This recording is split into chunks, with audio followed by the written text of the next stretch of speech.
మాఘమాసంలో భాగంగా చివరి ఘట్టానికి చేరుకున్నాం. 25 రోజులు పూర్తి చేసుకునేసి స్నానం ఆచరించుకున్నాం. 26వ రోజు కూడా మనం స్నానం ఆచరించుకొని మాఘ వైశిష్ట్యాన్ని, మాఘ పురాణాన్ని గురించి మనకు తెలిసినటువంటి 4 విషయాలు చెప్పుకోవడానికి ప్రయత్నిద్దాం. అయితే ఆ కథను జన్మ మహర్షి చెప్తున్నటువంటి ఇదే యొక్క కథను కృష్ణ మహర్షి వింటూ ఉన్నాడు. అయ్యా చెప్పండి, ఏమైంది? ఆ యొక్క బ్రాహ్మణోత్తముడు స్నానాన్ని ఆచరించుకొని ఏం చేశాడయ్యా అని అడిగాడు. స్నానం ఆచరించుకోవడం వల్ల అప్పుడు మునీశ్వరుల వారు చెప్పారు, అయ్యా నీవు ఇంతకాలము సకాలంలో స్నానం అనేది నువ్వు ఆచరించలేదు, ఇకనైనా సంధ్యావందనం ఆచరించుకొని నా చెంతకు రమ్మన్నాడు. సరే అని చెప్పేసి సంధ్యావందనాది కృత్యం ఆచరించుకున్నాడు. ఆచరించుకోవడం వల్ల చూడండి, నిత్యము సంధ్యావందనము, అగ్నికార్యము, అలాగే తాను స్వయంగా వచ్చినటువంటి వేదాధ్యయనాన్ని కాసింత వల్లివేయడం వల్ల బ్రాహ్మణి యొక్క ముఖంలో వర్చస్సు అనేది ఎలా ఉంటుందో అర్థమైందా నాయనా? అది చాలా విశిష్టమైనటువంటిది. అందుగుర్చే వేదంలో చెప్పారు, బ్రాహ్మణోస్య ముఖమాసీత్ అన్నారు. బ్రాహ్మణి ముఖం అంటే వర్చస్సుతో కూడుకుని ఉండాలయ్యా. ఆ చూస్తుంటేనే ప్రేత కళ ఉందనుకోండి, బ్రాహ్మణ అనేటువంటి గౌరవం అనేది ఎలా ఇస్తారయ్యా? మనలో చక్కని సలక్షణాలు సులక్షణాలు ఉంటేనే కదా మనకు ఎవరైనా గౌరవం ఇచ్చేది అని ఆ మునీశ్వరుల వారు ఆయనకు రకరకాల హితబోధ చేశారు. నాయన, నీవు వారైతే నీ మిత్రులైతే ఆ కిరాతకులు ఎవరైతే చెప్పావో మహాపాపం చేశారు. మహాపాపం చేయడం వల్లనే వారు అనేక రకాలైనటువంటి ఇబ్బందులు ఎదుర్కొంటూ ఉన్నారు. నీవు మాత్రం వారితో సాంగత్యం చేయడం వల్ల నీకు అందులో ఉన్నటువంటి పాప పరిహారంలో కొంత అనేటిది జరిగింది. వారు అక్రమంగా చాలామంది చెంత డబ్బులు దోచుకున్నారు. వారికి అనిపిస్తుండొచ్చు, డబ్బు మన చేతింత అయితే ఉంది కదా చాలా, మనం ఏ పాపం చేసినా ఆ పాప పరిహారానికి ఏదో ఆ మార్గం వెతుక్కోవచ్చు కదా అనుకుంటాం. అది పొరపాటు. ఈ మధ్యకాలంలో కూడా కలియుగంలో చాలామంది ఏం ఆలోచిస్తున్నారంటే, పాపమైతే చాలా పరిహారం చేసుకుందాము, కానీ డబ్బు అక్రమమో సక్రమమో ఏదో రకంగా సంపాదించాం, ఏదో రకంగా దేవాలయానికి వెళ్ళేసి హుండీలో డబ్బులు వేసామనుకోండి, మన పాప పరిహారం అయిపోతుంది. ఏమండి, నేను ఈరోజు అయ్యప్ప స్వాములకు 100 మందికి భోజనం పెట్టానండి, నా పాపం అనేది పోయింది. తెల్లవారుగానే మళ్ళీ చేసేటువంటిది ఏమిటిదంటే పాపకర్మనే. అందుకొరకే శాస్త్రంలో చెప్పారు, అన్యాయోపార్జితం ద్రవ్యం 10 వర్షాని తిష్టతి అథవా 12 వర్షాని సహమూలం వినశ్యతి.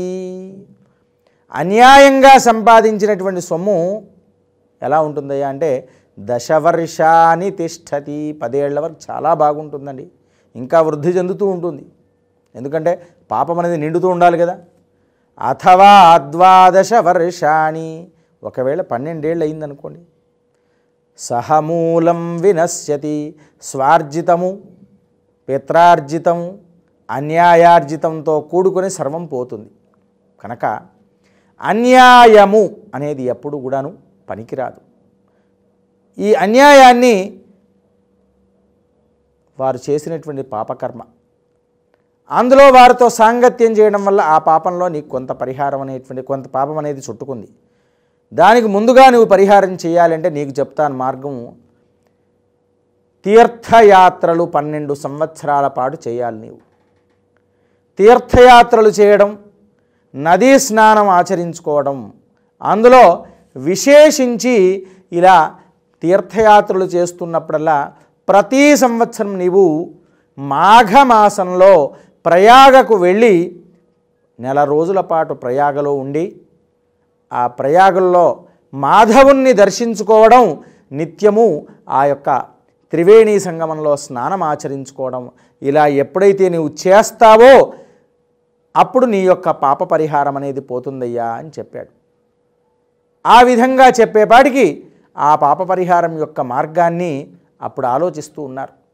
ఏమిటి ఇలా సంభవిస్తుంది అని చెప్పేసి, సరే మంచో చెడో పాపం అనేది వాళ్ళ చెంత పరిహారం సహవాసం చేయడం వల్ల మనకు పాపం కలిగింది, దాని పరిహారం చేసుకుందామని మనసులో భావించాడు.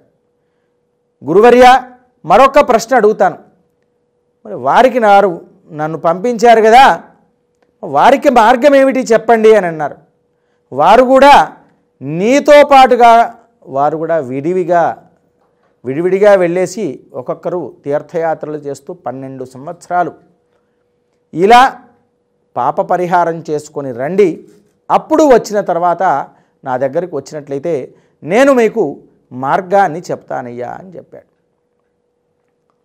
సరే అన్నారు. ఈ బ్రాహ్మణోత్తముడు వెళ్ళి ఆ కిరాతకునికి, ఆ కంసాలి వ్యక్తికి అన్ని విషయాలు చెప్పారు. చెప్పేపాటికి అప్పుడు ఆలోచన కలుగుతున్నది. ఇంతకాలం డబ్బు వస్తున్నటువంటి డబ్బు వ్యామోహంలో మనం చేస్తున్నది మంచా చెడా అనేది ఆలోచించకుండా చేశాము. ఆ యొక్క బ్రాహ్మణోత్తముని అనవసరంగా కూడా నేను హింసించి డబ్బులు లాగేసుకున్నాను. ఇలాంటి చేసిన పాపం అనేటువంటిది ఊరికే పోదు కదా అని బాధపడిపోతూ ఉన్నారు. సరే, పాపానికి పరిహారం, ప్రధానమైన పరిహారం ఏమిటయ్యా అంటే ప్రాయశ్చిత్తం. బాధపడడం కూడా ఒక రకమైన ప్రాయశ్చిత్తమే. ఇలాంటి ప్రాయశ్చిత్తం జరుగుతుంది కదా. సరే, ఆ మునీశ్వరుల వారు గొప్పవారు, వారు చెప్పిన ప్రకారంగా మనం బయలుదేరదామని చెప్పేసి నిర్ణయించుకునేసి ఒక్కొక్కరు ఒక్కొక్క మార్గంలో బయలుదేరారు. ఇలా తీర్థయాత్రలన్నీ చేస్తూ కాశీకి చేరుకున్నారు. మాఘమాసం సమీపించే సమయానికి కాశీకి చేసుకునేసి విశ్వనాథుణ్ణి దర్శించుకున్నారు, గంగా స్నానం ఆచరించుకున్నారు. ఆ పిదప ప్రయాగకు చేరుకొని మాధవుణ్ణి దర్శించుకున్నారు. దర్శించుకుని నిత్యము ఆచరించుకున్నా కానీ ఒకరికొకరు కలిసేవారు మాత్రం కాదు. అలా 12 సంవత్సరాలు గడిపారు.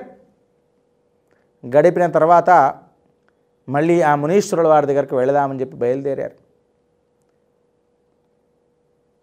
నడుస్తూ కొంతకాలానికి ఆ మునీశ్వరుల వారి దగ్గరికి వెళ్ళారు. వెళ్ళి చేరుకునేపాటికి మునీశ్వరుల వారు అక్కడ లేరు. అయ్యా, పక్కన అటో ఇటో వాకపు చేశాడు.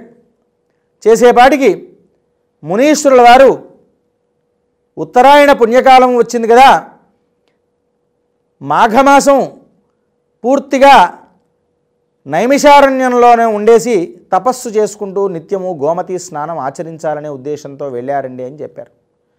సరే అని చెప్పి వీళ్ళు కూడా ప్రయాణమయ్యారు. అయ్యో, ఆ విషయం తెలుసుంటే మనం కాశీ నుండి నైమిషారణ్యమే వెళ్ళేవాళ్ళం కదా అని మనసులో అనుకున్నారు. కానీ సరే అని చెప్పేసి ఇలా బయలుదేరారు. బయలుదేరుతూ మార్గమధ్యంలో సంపాదించినటువంటి పాపపు సొమ్ము కొంత దానము చేయడం మొదలుపెట్టారు. ఎంత చేసినా ఆ పాపపు బుద్ధి అనేది పోవటం లేదు. మళ్ళీ ఎవరైనా డబ్బు ఇచ్చాము అంటే మనం మర్చిపోవాలి, దానం అనేది చేసామంటే. నేను నీకు దానం చేశాననేటువంటి అహంభావం అనేది ఆ యొక్క కిరాతకుల్లో ఉన్నది. అప్పుడు ఈ బ్రాహ్మణోత్తముడు అనుకున్నాడు, వీళ్ళ యొక్క మనస్సు పూర్తిగా పరిపక్వత చెందలేదు కదా అనుకున్నాడు. ఇలా వెతుకుతూ కొంతకాలానికి ఆ మహర్షుల వారి చెంతకు నైమిషారణ్యంలోకి చేరుకున్నారు. ఆ నైమిషారణ్యంలోకి చేరుకునే వాడికి నైమిషారణ్యంలో మునీశ్వరుల వారు చెప్పారు కదా, ఇది కర్మభూమి, ఇక్కడికి వచ్చాము అంటే మీ యొక్క పాప పరిహారం పోగొట్టుకోవడానికే వచ్చినట్టు. అనాయాసంగా నేను కూడా ఇక్కడే ఉన్నాను కనుక మీరు వెళ్ళి నదీ స్నానము చేసి రండయ్యా. ఈరోజు మాఘమాసం చివరి రోజు ఉంది, మీరు వెళ్ళి నదీ స్నానం ఆచరించుకొని రండి అని చెప్పారు. సరే అని చెప్పేసి ఆ మాఘ స్నానాన్ని ఆచరించుకుని వచ్చేశారు. వచ్చేపాటికి మాఘమాసం చివరి రోజు ఈ యొక్క పర్వదినంలో మీకు ఒక్క విషయాన్ని చెప్తాను వినండయ్యా. మాఘమాసంలో మీరు ఇంతకాలం 12 ఏళ్ల పాటు మీరు స్నానం ఆచరించుకున్నారు. ప్రయాగలో మాధవుణ్ణి దర్శించుకున్నారు, ఆయనకు అర్చించుకున్నారు కనుక ఇక్కడితో మీ పాప పరిహారం అనేది పోయింది. ఇక నుండి మీరు చేయాల్సింది ఏమిటయ్యా అంటే ఈ యొక్క కర్మభూమిలో తపోభూమిలో కూర్చునేసి మీరు ఆ యొక్క నారాయణ స్మరణ అనేది చేయాలయ్యా అన్నారు. విష్ణుతారక మంత్రాన్ని మీరు నిత్యము కూడా ఈ 11 రోజుల పాటు ఇక్కడ మీరు జపం చేయాలి. గోమతి స్నానం ఆచరించుకోవాలి, ఇక్కడ తపస్సు చేయాలి. నామ సంకీర్తనం యస్య సర్వపాప ప్రణాశనం ప్రణామో దుఃఖశమనం తం నమామి హరిం పదం అని చెప్పారు. నామ సంకీర్తనం చేయటం వల్ల వారికి మీకు పాప పరిహారం అనేది ఇప్పటికీ జరిగిపోయింది, ఇక నుండి మీకు మంచి అనేది జరుగుతుందయ్యా కనుక ఈ యొక్క తపస్సు చేయండి అని చెప్పారు. అలా తపస్సు చేయటం వల్ల వారికి క్రూరత్వం అనేది పూర్తిగా పోయి సాత్విక బుద్ధి అనేది ఏర్పడడం వల్ల ఈ బ్రాహ్మణుని యొక్క కిరాతకులతో సహవాసం చేస్తున్నటువంటి బ్రాహ్మణుడికి కూడా తన యొక్క పూర్వపు సౌందర్యం అనేది కలిగి అప్పుడు మళ్ళీ అగ్నిమీళే పురోహితం యజ్ఞస్య దేవమృత్విజం హోతారం రత్నధాతమం అంటూ వేదాన్ని వల్లించడం, నిత్యము త్రికాల స్నానము సంధ్యావందనం చేయడం, గాయత్రి మంత్రాన్ని జపించడం ఇవన్నీ కూడా చేస్తూ ఉన్నాడు.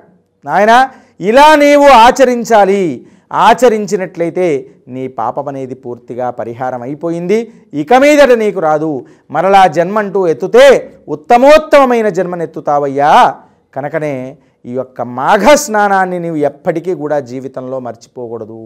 ఆ కిరాతకులకు చెప్పారు, అయ్యా మీరు ఇంతటి చెడ్డ పని చేశారు కాబట్టే ఇంతటి పాపాన్ని అనుభవించారు, ఒకవేళ ఈ యొక్క పరిహారం అనేది చేసుకోకపోయినట్లయితే మీరు నరకానికి వెళ్ళి రకరకాలుగా కుంభీపాకం లాంటి రకరకాలైనటువంటి ఇబ్బందులు పడేవారయ్యా. ఇలాంటిది మీకు ఆ యొక్క పరిహారంలో కాస్త మీకు తగ్గిపోయింది, ఎందుకంటే విధికృతము గడవ నేరగ లావే అన్నారు. విధిని మాత్రం ఎవరు మార్చలేరు. ఆ పాపాన్ని పరిహారం అనేది 80% పోయింది, 20%తో ఉంది. అదృష్టంలో కాలు విరగాల్సిందని ఉన్నటువంటి చోట దెబ్బతో ఆగిపోతుంది, అదే అంటారు ఈ యొక్క పరిహారం అనేటువంటిది. అలా మీరు చేసుకోగలిగారు, ఇక మీదటనైనా మీరు సంపాదించినటువంటి సొమ్ము అనేది పూర్తిగా దాన ధర్మాదులకు వినియోగించండి. ఎందుకంటే ఎంతోమంది క్షోభపడ్డటువంటి ఆ యొక్క సొమ్ము నాయనా అని చెప్తే అప్పటి నుండి వారు చక్కగా ఈ యొక్క బ్రాహ్మణోత్తమునితో సహవాసం చేస్తూ దాన ధర్మాది కార్యక్రమాలు చేస్తూ ఈ యొక్క వేదఘోష ఈ బ్రాహ్మణోత్తముడు వల్లించడం వల్ల ఆ వేదఘోష నిత్యము అగ్నికార్యము దాని యొక్క ప్రసాదము నివేదనము మహానివేదనము పెట్టిన తర్వాతే మీరు భోజనం చేయాలి.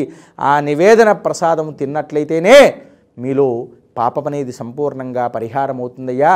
అందుకొరకే చెప్పారు, నిత్యము దేవతార్చనము దేవతా నివేదనము ఆ యొక్క నివేదనం ప్రసాదంగా ఎవరైతే స్వీకరిస్తారో అలాంటి వారికి ఎలాంటి గ్రహబాధలు ఈతి బాధలు అనేటువంటి ఉండయ్యా అని చెప్పారు.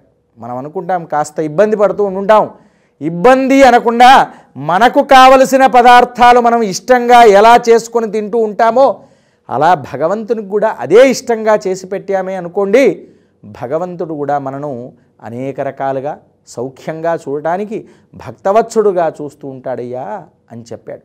ఇన్ని రకాల హితబోధ చేసేపాటికి వారు తప్పకుండా మేము మంచిని మాత్రమే ఆచరిస్తాము, చెడు సాహవత్యం చెడు సాంగత్యం అనేది ఇప్పటితో పోయింది గురువర్య, ఇక మళ్ళీ ఎప్పుడు చేయమని చెప్పేపాటికి సరే ఈ విధంగా వారు మాఘ స్నానాన్ని మాఘ వైశిష్ట్యాన్ని దాన ధర్మాది కార్యక్రమాలన్నీ కూడా ఆచరించుకొని అక్కడి నుండి పాప పరిహారాలను పోగొట్టుకుని చివరంలో విష్ణు సాయుధ్యాన్ని పొందారు. అంటే చూడండి, మనకు మాఘమాసంలో మాఘ వైశిష్ట్యంలో అనేక రకాలైనటువంటి కథల ద్వారా చెప్పారు. చూడండి, ప్రతి ఒక్క కథలో కూడా పాప పరిహారానికి ప్రధాన కారణం ఏమిటయ్యా అంటే మాఘ స్నానం అన్నారు. అలా ఎవరైతే ఈ మాఘ స్నానాన్ని ఆచరించుకుంటారో తప్పకుండా వారి యొక్క పాప పరిహారాలు అనేటువంటివి తొలగిపోతాయ్యా మహానుభావ అని చెప్పేసి ఆ విషయాన్ని మీకు నాకు తెలిసినటువంటి 2 విషయాలు మీకు తెలియజేశాను. నేటి కథ ఇక్కడితో పరిసమాప్తి. స్వస్తి ప్రజాభ్యః పరిపాలయంతాం న్యాయేన మార్గేణ మహిం మహీషాః గోబ్రాహ్మణేభ్యః శుభమస్తు నిత్యం లోకాః సమస్తాః సుఖినో భవంతు.